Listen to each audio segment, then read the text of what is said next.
is up? What is up? What is up? Everyone, everyone, everyone. It is another day, another time, and another week for yours and my favorite Monday night show. We not talking about Monday night football. We talking about Real Talk Monday. You all.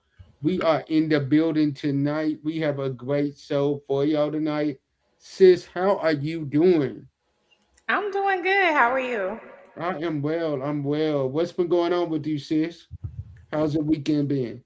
It's been good. It was a good Monday, and everything is rolling and going. I feel that. I feel that. Same here. Same here. Can't complain. Can't complain. Got went to work this morning. Then got some work done to prep for this concert that I'm doing at the end of the month. But yeah, we ready though. We're ready. Okay. All right. So I'm gonna let you tell them what we talking about tonight. Cause tonight, y'all, we got another good one for y'all. We got another good one. Yeah, How are you doing? I'm doing good. I'm doing good. Uh I'm huh. doing good. I finally done slowed down a little bit, so I'm okay. I'm okay. So we are talking about the version of me you never met. Ooh, that's powerful right there. The version of me that you never met. So what goes through your mind when you first hear that statement? The version of me that you never met.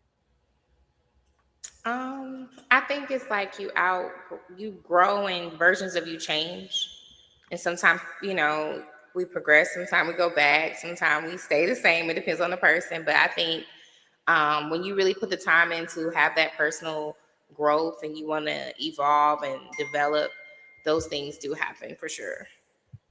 I agree. I agree. I believe like it happens like when you least expect it. I believe for me, like it happens when you finally get to that moment where you're like, you know what? I'm tired of being sick and tired. And with Hmm. me being tired of being sick and tired, let me do some stuff to better myself. Let me do something that's going to better me and put me in a better position than what it was that I was in originally. So, sis, I always started off. I'm gonna let you start it off tonight. Okay. I apologize. Look, y'all, it's been a long day for both Yes, of us, I but work. that I shows start y'all, early. You dude. That know, shows y'all how dedicated we are to y'all, though. what does growth look like to you? We talked about that. Right. But what does it look like to you though? You didn't really say what it looked like to you. Growth looks like to me changing beyond the what everybody else expects of you, going into the version of you that is truly showing up as your true authentic self. I think sometimes when you first meet people, a lot of times you meet their representative in the very beginning. So they're not really showing you who they really are. But when you have truly grown, you're able to sit down and be in places that would normally make you feel uncomfortable. But when you have truly grown and truly have done that work, guess what? You don't feel uncomfortable at that moment because you realize that, you know what? God put me in this room for a reason. So if God put me here, I'm going to be obedient and I'm going to stay right here where He wants me to be. Okay. What about you? Mm, um, I think it's the same. I would say it's the same. Yeah, I like that. What you said. Um, what does growth look like to you? I mean, growth is scary though. Like, that's the part we don't tap in. Growth is disconnection, isolation. It is overcoming fears. It's breaking chains. It's being bold. It's sleepless nights. It's discipline. It's no to when you used to play. It's a real structured sacrifice to grow, depending on the speed you want to go at. And that's the part we really don't talk about. And people don't see that often, so they think it's easy, but it really is. It's very intense.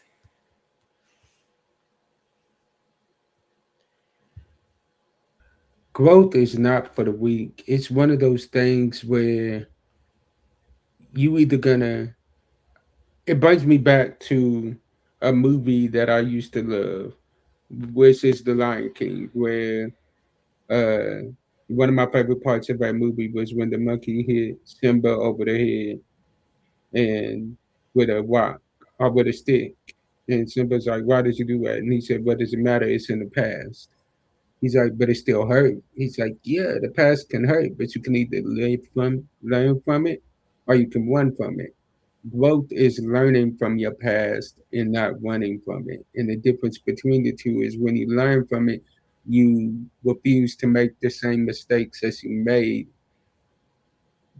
The definition of insanity is doing the same thing the same way every time and expecting a different result. So growth is finally getting into that mindset of, okay, bet I'm not gonna do it like this no more. I'm a man up, I'm a woman up, and I'm gonna be different. If I say I want to lose these 20 pounds, guess what? I'm gonna be disciplined and go into the gym and do what I got to do.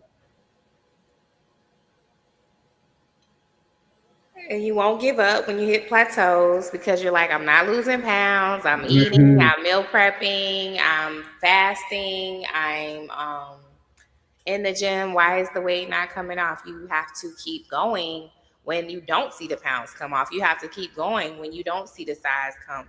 It's the determination to want something more. Facts. It's the determination to be like, you know what? I refuse to be the same way that I was when I started. Hmm. Okay, I'm gonna let you go again. How do you introduce your new version of yourself to others? I start showing up as my authentic self. I start showing up and I start doing the work. Now, let's be real. For some people, it's not going to be easy because they are so used to seeing the other version of you showing up. But that's when you got to let them know that, like, look, I know the version that you're used to of me, but I'm not that version anymore. So, with that being said, you got to accept the fact that I've learned, that I've grown, and that I've gotten better, not bitter. So, with that being said, you got to either accept this version of me or our communication can be none and void at this point.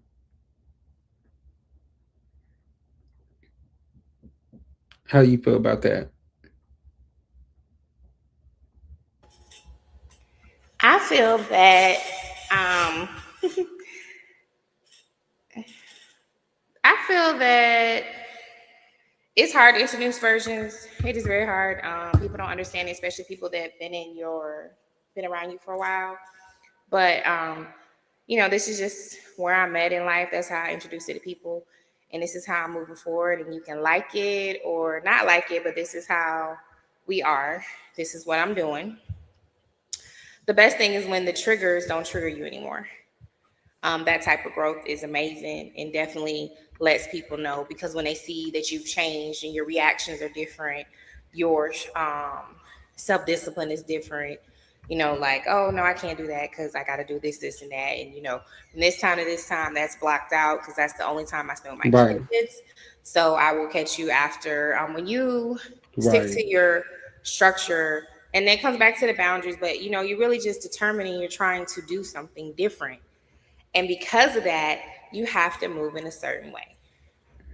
Yeah, you can't keep showing up as that old version of yourself because let's be honest, the more you show up as that version, the more that people are going to be comfortable with that version of you. Hmm.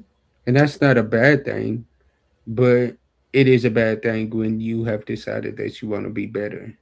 So this choice is up to you. Do you want to be better or do you want to be bitter?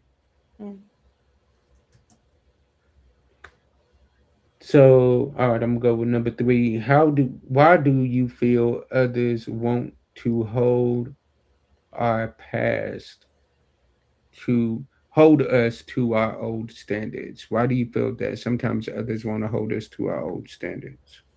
I feel like that is a thing What because, up, T Marie? hey, I think people, like I said, change is scared and people want their friends. They don't sometimes, that's why it comes back to you have to be careful who you hang around because um, sometimes people don't want to see you go past them. They want to keep you in their presence, in their circle. They want you to stay with them. That's why your circle has to be above or evolving with you. We want everyone to eat at the table. It's not just me like, hey, I'm doing this, you can do this too. Let me show you how. But you gotta have to want to put in the work. You can't just I can take you to the pond, but you gotta want to fish. Um, and so that plays a big part in it. If the jealousy will tap in when you start evolving more than people that you've been around at certain times with certain people, and that'll stop it. Mm, I agree. I agree. I heard a story where it said that when Oprah Winfrey started to become successful, she gave Gayle King a check for $1 million. And she told her the reason why she's doing this is because she cannot have Gail sitting right there with her and not making the money that she's making. She said, I want us to be on an even playing ground. Mhm. And you got to get people around you that are saying, I want us on an even playing ground. I don't want you to feel like I'm doing better than you. I want you to feel like we're winning together. We're doing this together. Like we need each other to reach that next level. Because every time I look at it, Michael didn't win without Scotty. Kobe didn't win without Shaq. Well, Kobe did win without Shaq, but you know what I'm saying? Like you need somebody around you in order to keep pushing you to that next level. And you show me who your friends are, and I'm gonna show you where you're going. So you gotta make sure that you are surrounding yourself with people that have that same hunger that you have to be successful. You can't surround yourself with people that are complacent in mediocrity. You got to get some people around you that are hungry for that next level. Like, nah, we not stopping until we reach this next level. We're ready for this next plateau. Let's do it. So, in relationships, whether family, friends, or romantic, is change unavoidable? Hmm. That's a good one. Um, I mean, I like this comment right here. They gotta want it like you do, hmm or they'll hold you back. correct. Facts. I mean, growth will either deepen the relationship or expose it. So the real question isn't if things will change, it's whether both people are willing to grow in the same direction. If one person evolves and the other stays rooted in old patterns, the relationship will feel strained, misaligned, or forced. I agree. I believe for me, like change is gonna happen. Whether like one day I might like one type of music, the next day I'll like another. One day I might like one certain type of food, the other day I might like another. Change is unavoidable. But what you gotta get is some people around you that are willing to flow with you as you're changing. They gotta be willing to grow with you. They gotta be willing to flow with you and go to that next level with you as you're changing. Like the version of you now is not the same version of you when you was younger. Because the version of you when you was younger didn't want the same things that the version of you now wants. Think about it. When we was teenagers, when we was kids, all we could think about was turning 16 to get our license. When you finally got your license, all you could think about is turning 18 to be able to move out. Then it was like change just kept happening. So change is always going to happen. Now the question is, are you going to embrace it or are you going to hold on to it and fight it? But whether you embrace it or whether you fight it, guess what? It's still gonna happen. It's going to happen. Mhm.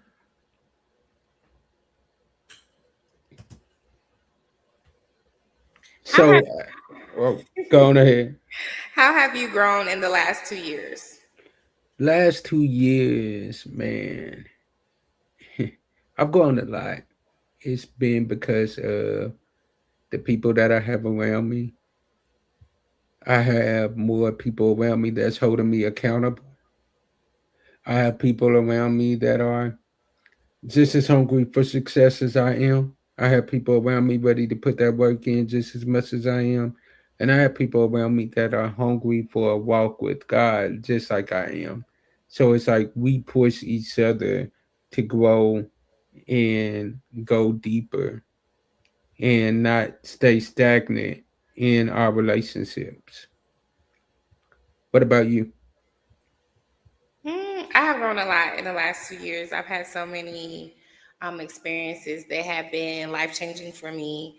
I've grown in my standards, my boundaries, and my self awareness. I've stopped over explaining, over giving, and overstaying. Um, I've learned that the peace is the most valuable thing to me, and I have to maintain it at all costs. I'm not so big on proving a point, and everyone doesn't deserve access to me. And I love that. I'm spending so much time on healing myself. I move more intentional now, and I just choose alignment and divine purpose over attachment. See, my sister be dropping them bars like always. Say that one more time for the ones in the back, and I want somebody to put that in the comments. I choose alignment and divine purpose over attachment. Mm. Ooh, and this comment right here. Your company has to align with where you're going. Yes, so Mm. true. That's real. That's real. Sorry, I'm asking you a question. As a mom, like the version of you that is a mom now, how has that shifted? Because you got both of my niecey poos, one younger, one older. Hmm. How has your how can you tell that your parenting style has changed with the younger one compared to the older one? I mean, I wouldn't.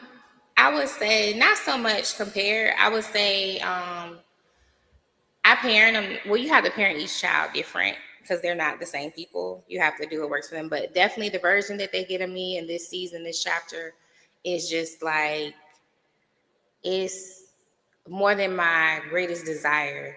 It is amazing. Like today, my oldest wanted to go to the store. She's been trying to go for weeks. Well, she emailed me because they can't use the phone, so she emails me all day whenever she gets a break because they on computers all day. So she was like, "Mom, at 80." I was like, "Oh, that's amazing." And then we just had a good morning. So I was like, "Yeah, girl, go to the store. I'll pick you up from the store." And then after that, we came home. They didn't have it, but of course, she found out when it was going to be back in stock, what she was trying to buy. So she's going to go back on that day. And we got home. We heard people at the pool. And she was like, "Can we go?" I was like, "Let's go to the pool." They didn't even ask. Like, we just got to go. And I just thank God that I have been able to modify my schedule to be present and be a provider, to just take time out though to enjoy life. Like sometimes we're so busy chasing and trying to do and trying to get money and do everything and be for everybody that we forget to sit back and breathe. Like last week, we didn't go on vacation. We just laid. I finished my class and I rested, and we just hanged out in the house, did takeout, and just relaxed for spring break. I was like, even though we were packed and we could have went, we were just like, no, we just want to rest. And I think that was so good to do because sometimes you get so caught up in going. So the version they get, um, Bella taught me about faith, prayer, and grace. Angelica gets a better version. She's been able to communicate with me. So she told me things that I used to do in parenting that bothered her. And so those things, we don't do those anymore. But I also told her things that she's done as a child that bother me and make things extra hard for me. So we have that type of communication about things. And I think when you go from cussing and fussing till you start praying and speaking in your heavenly language and throwing Bible verses at your child when you get in those dark moments or when they test you, that changes your parenting dynamic a lot. And that was a very, that's when the shift really happened. All of that, my daughter with her, my youngest daughter with her illnesses, and my oldest daughter just communicating, um, to get that communication open and transparent between the both of us is big.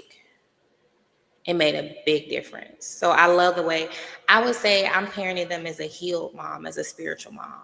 And that's just breaking a lot of generational curses. We're not toxic, we're not in survival mode. We just blessed and highly favored. And we work hard to get here. And we still working hard. But we're also enjoying life at the same time. And that right there is priceless.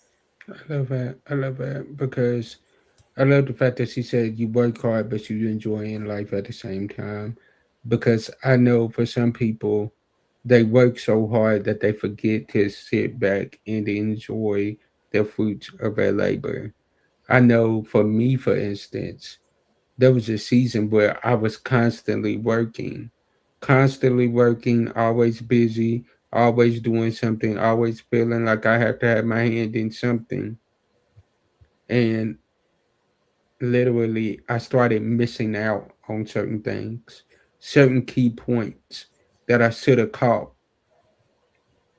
And it made me sick myself. And I'm like, okay, I got to step it up in this area because I should have never allowed that to happen. Like, there's no way that that should have happened because of the fact of me not paying attention. So, since I didn't pay attention that time, guess what?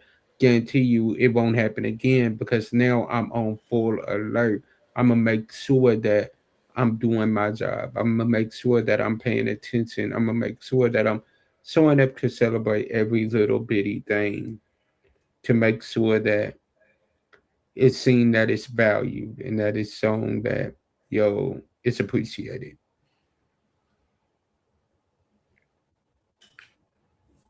And I can tell you because I've known you for years, I can tell the difference in you,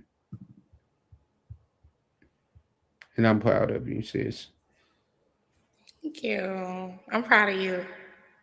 Thank you, Suf. Y'all. It's been a long Let go, process go, for go both of phase. us, Ooh. And now it's like, people like, oh, can you? I'm like, let me pray about it. right? Let me sleep on it. Like, I don't have that impulsivity.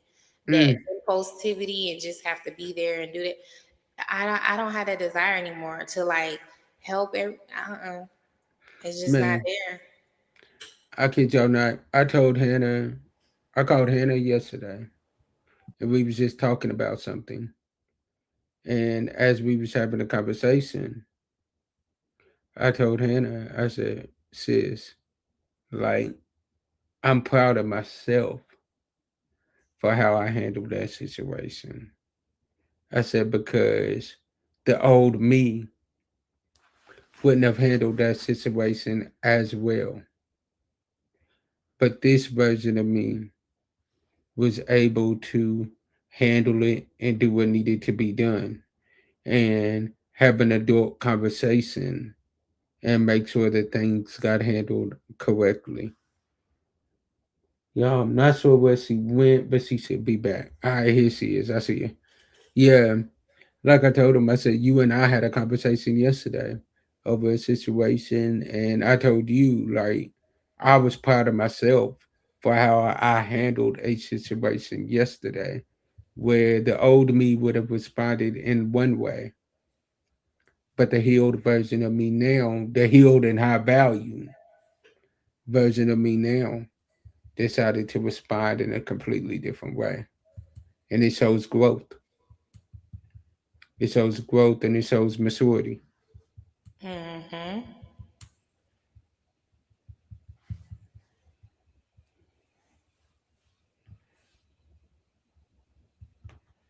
That's true.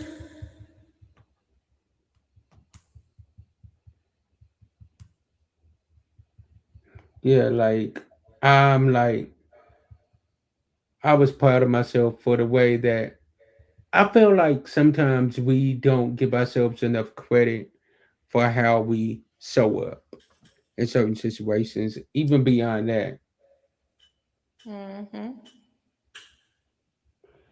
even to the point to where like we don't give each other enough credit for the growth that we see in each other.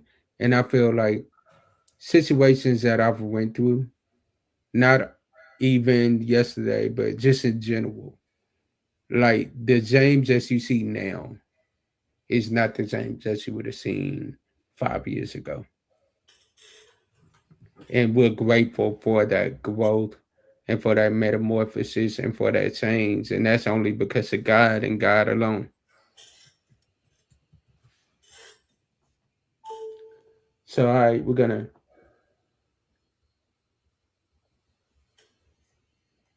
yeah, we're gonna go one more question tonight, which is it harder to change or harder for people to accept your change? Is it harder to change or harder for people to accept your change? Um, it's harder for people to accept your change because change requires discipline and healing, and their acceptance requires them to adjust their expectations of you. And not everyone is willing to do that. And so, therefore, the growth reveals who's truly for you and who's only comfortable with the old you, the version of you that you no longer are, the version that is comfortable for them.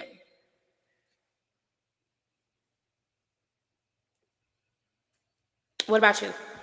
I believe that change is harder for both because it's hard on you because you have been used to functioning in a certain way and dealing with things in a certain way and maneuvering in a certain way. But it's hard on others too for that same reason. They're used to you maneuvering in a certain way, acting a certain way, and doing certain things. So it gets to a point to where you got to be like, you know what? You got to give both parties grace. You got to give yourself grace and that other party grace.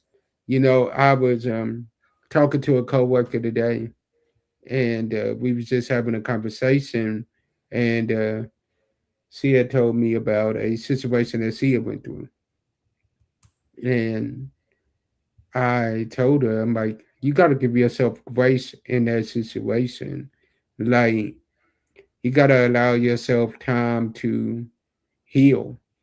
You gotta allow yourself time to be like, you know what? I gotta give myself a little room to maneuver around this situation, room for growth. Because I'm not where I want to be yet, but if I keep going in the direction that I'm going now, I will be where I need to be. Hmm. I may not be here today, I may not be here tomorrow, but eventually I'll be here. That's right. So, sis, I'm gonna let you drop them with some closing words tonight. Some of Hmm. them words of encouragement. Um, don't let your procrastination be the assassination of your success. Believe in yourself and go for your dreams. If it takes you 1 year, 5 years, or 10 years, you move at your own pace. Trust the process and keep going for yourself.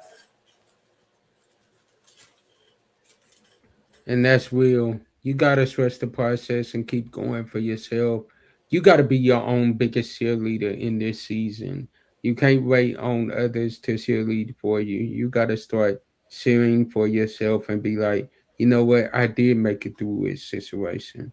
So since I made it through it, let me give myself a little bit of praise and a little bit of credit for making it through a situation. Give the glory to God, but also reward yourself and be like, you know what, I'm proud of you for making it through a situation, for not crumbling when you could have crumbled. And as I always say to you all, sometimes our disappointments are nothing more than God's appointments, meaning some things we looking at is bad. God is only turning it around for our good. Stay blessed, and be a blessing to someone else. And I need y'all to like, I need y'all to share, I need y'all to tag, and I need y'all to subscribe. Y'all been blowing up these subscriptions.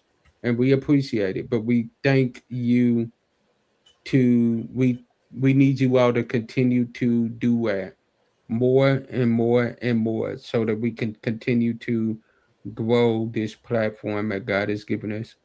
And sis, we thank you.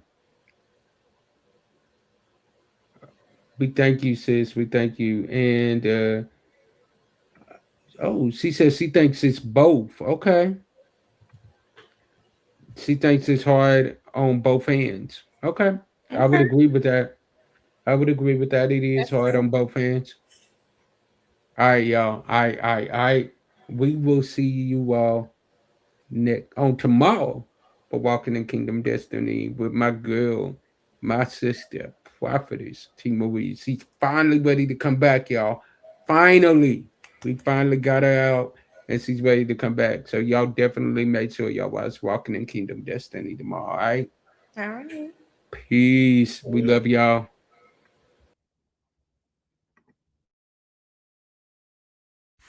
Thank you for watching the James H. Glover Studios exclusive episode. We pray you've been blessed. Please like, follow, share, and subscribe to all of our stations below.